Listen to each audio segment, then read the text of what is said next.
नमस्कार, जय शिवराय, जय शंभूराजे. तुम्ही सर्वांनी महाराष्ट्रातील अनेक प्राचीन पाण्याचे कुंड बघितले असाल, पण आज मी तुम्हाला असा एक चमत्कारी रहस्यमय पाण्याचा कुंड दाखवणार आहे. त्या कुंडातील पाणी पाताळ गंगा नदीमधून प्रकट होते. पाणी औषधी आणि लोहयुक्त कसे निर्माण होते हे देखील आपल्याला बघायचे आहे. पण कुंडातील पाणी कधीही आटत नाही, 12 महिने सतत वाहत राहते. आणि कुंडाचा इतिहास असा आहे, पन्हाळगडावरती प्राचीन काळामध्ये नाग जमातीची माणसे राहत होती. नंतर त्या ठिकाणी पराशर स्वामी तपश्चर्या करण्यासाठी येतात, पण त्यांच्या तपश्चर्येमुळे नाग जमातीच्या लोकांना राग येतो आणि ते गडावरील असलेले सर्व झरे आटवून टाकतात. नंतर त्यांच्या लक्षात येते ते स्वामी आपल्याला श्राप देऊ शकतात, म्हणून सर्व माणसे पराशर ऋषींची माफी मागण्यासाठी जातात. पण स्वामी नाग जमातीच्या माणसावर क्रोधित न होता त्यांना अभय देतात. म्हणून नाग जमातीचे माणसे पाताळ गंगेमधून एक झरा निर्माण करून स्वामींना भेट म्हणून देतात. आणि हा झरा पाताळ गंगेमधून कसा प्रकट झाला असेल हे देखील आपल्याला प्रत्यक्षात त्या ठिकाणी जाऊन बघायचे आहे. आणि कुंडाच्या उजव्या साईडला दगडामध्ये अरबी शिलालेख लिहिलेला आहे आणि त्यावरती पण लिहिलेला आहे, आकाश गंगा एक झाल्यामुळे हा झरा निर्माण झालेला आहे. हे कसं शक्य आहे हे आपल्याला गडावरती जाऊन बघायचं आहे. त्यासाठी तुम्ही देखील माझ्यासोबत या व्हिडिओमध्ये बनून राहा, मग तुम्हाला देखील समजेल प्राचीन काळातील हे पाण्याचे कुंड एका चमत्काराहून कमी नाहीत. आता आपण गडावरील 4 दरवाजामधून कुंडाच्या दिशेने प्रवासाला सुरुवात करूया. हा मार्ग तुम्हाला दिसत असेल, हा कोल्हापूरवरून पन्हाळगडावरती येतो आणि समोर पन्हाळगडाची सुरुवात इथून होते. पन्हाळगडाच्या सुरुवातीला आपल्याला या ठिकाणी 4 दरवाजा बघायला मिळतो. दरवाजाचे बांधकाम पडल्यामुळे काही अवशेष आपल्याला बघायला मिळतात. या 4 दरवाजामधून आपण चालत चालत पुढे जातो तेव्हा नागझरी तीर्थापर्यंत आपण पोहोचतो. पण सर्वप्रथम या 4 दरवाजाच्या निशाणी, कलाकृत्या आणि कारागिरांची कलाकृती बघणे गरजेचे आहे. बघू शकता तुम्ही 4 दरवाजाचा थोडासाच भाग राहिलेला आहे, बाकी सर्व पडलेला आहे. पण या दरवाजाची नक्षीकला बघण्यासाठी अतिशय सुंदर आणि मस्त आहे. हे दगड प्राचीन काळामध्ये कसे कोरलेले आहेत तुम्ही बघू शकता. दरवाजाची चौकट आहे, त्या चौकटीवर जी नक्षीकला केलेली आहे ती किती सुंदर आणि सटीक कोरलेले आहे बघू शकता तुम्ही. दगडावर अशी नक्षीकला बघून आपल्याला असे वाटेल जणू काय हे दगड नसून एका कपड्यावरती ही नक्षीकला कोरलेली आहे. आणि 4 दरवाजाची तटबंदी तुम्ही बघू शकता, तटबंदीचे बांधकाम पडलेले आहे. आता आपण या दरवाजामधून आणखी पुढे जाऊया. वरती गेल्यानंतर आपल्याला समोर आणखी एक बुर्ज बघायला मिळतो. तो गडाचा सर्वात पहिला बुर्ज आहे. त्या बुर्जाच्या पायथ्यापासून आपण चालत चालत पाण्याच्या कुंडाजवळ पोहोचायचं आहे. बघा इथला व्ह्यू कसा आहे बघू शकता तुम्ही. ह्या मोठमोठ्या दगडांच्या तटबंदी महाराजांचा भास करून जातात. आणि ह्या गडावरती राजांनी अनेक वर्ष राहून शत्रूंशी सामना केला, त्याच्या निशाणी या गडावर आपल्याला बघायला मिळतात. बघा हे प्राचीन बांधकाम अनेक वर्ष होऊन गेले तरी सुद्धा आहे तसे उभे आहे. त्यामुळे प्राचीन कलाकारांची कला या बांधकामावरून आपल्याला बघायला मिळते. आता या बुर्जापासून उजव्या साईडला चालत गेल्यानंतर आपल्याला आणखी एक लहान दरवाजा दिसतो. त्या दरवाजामधून पुढे जाऊन आपण कुंडाच्या एकदम जवळ पोहोचतो. या ठिकाणी भरपूर अडचण आहे आणि कचरा पण आहे, त्यामुळे गड संशोधन करणाऱ्या, गडाचे संरक्षण करणाऱ्या माणसांनी या ठिकाणी गडाची दुरुस्ती पण केली पाहिजे. ह्या दरवाजामधून आता आपण आतमध्ये प्रवेश करूया. बघा ह्या दरवाजाचे पण बांधकाम पडल्यामुळे आपल्याला पूर्णतः बघायला मिळत नाही. इथून पुढे थोडं अंतर चालल्यानंतर आपण कुंडाच्या एकदम जवळ पोहोचणार आहे. मित्रांनो, नागझरी कुंडाच्या परिसरामध्ये आम्ही पोहोचलेलो आहे. पण कुंडाजवळ जाण्या अगोदर सुरुवातीला आपल्याला पराशर ऋषींचा आश्रम बघायला मिळतो. त्या आश्रमामध्ये भगवान शंकराचे आणि गणपतीचे मंदिर आहे. त्या ठिकाणी जाऊन आपण भगवंताचे दर्शन घ्यायचे आहे. त्यानंतर ह्या वाटेने चालत थोडं अंतर पार करून कुंडाजवळ पोहोचून प्रत्यक्षात जमिनीमधून प्रकट झालेला नागझरी पाण्याचा कुंड बघायचा आहे. पण सर्वप्रथम ह्या मंदिरामध्ये प्रवेश करूया.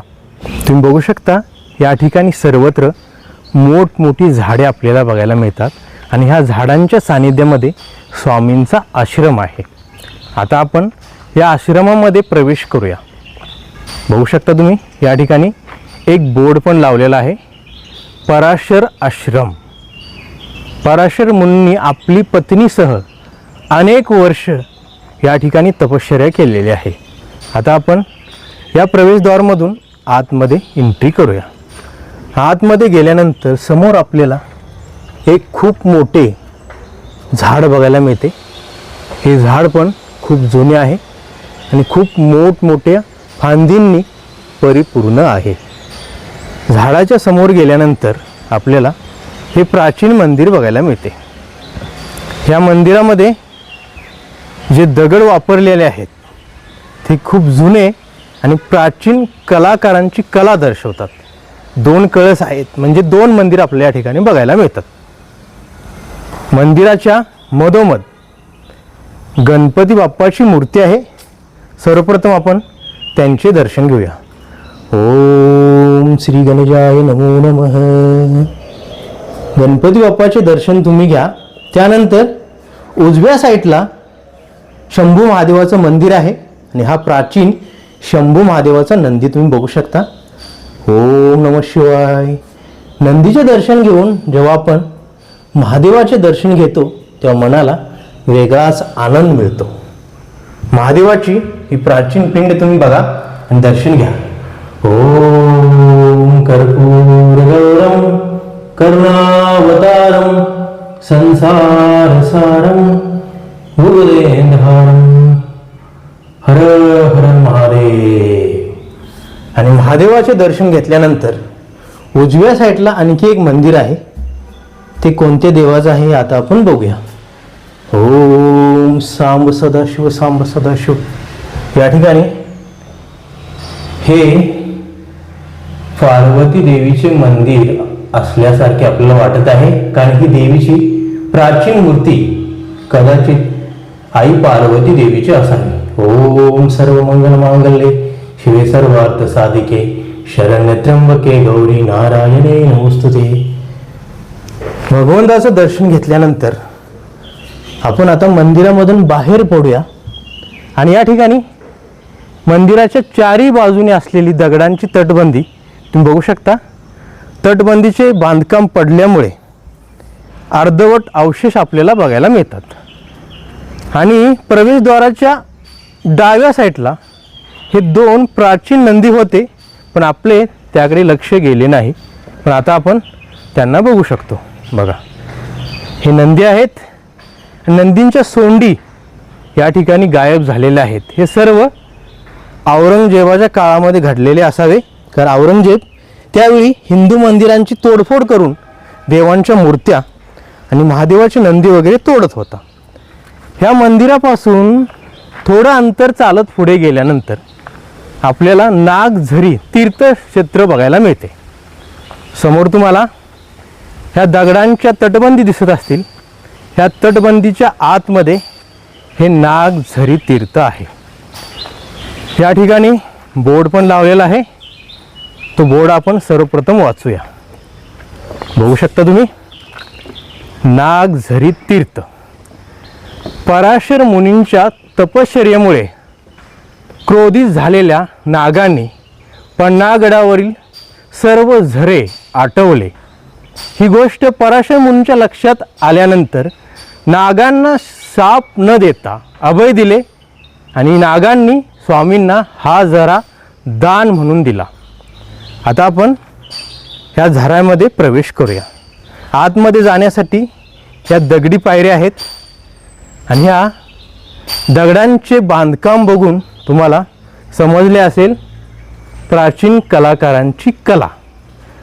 आणि या नागझरी तीर्थामध्ये प्रवेश करण्या अगोदर मी तुम्हाला सुरुवातीला सांगितलं होतं या ठिकाणी एक अरबी शिलालेख देखील आहे.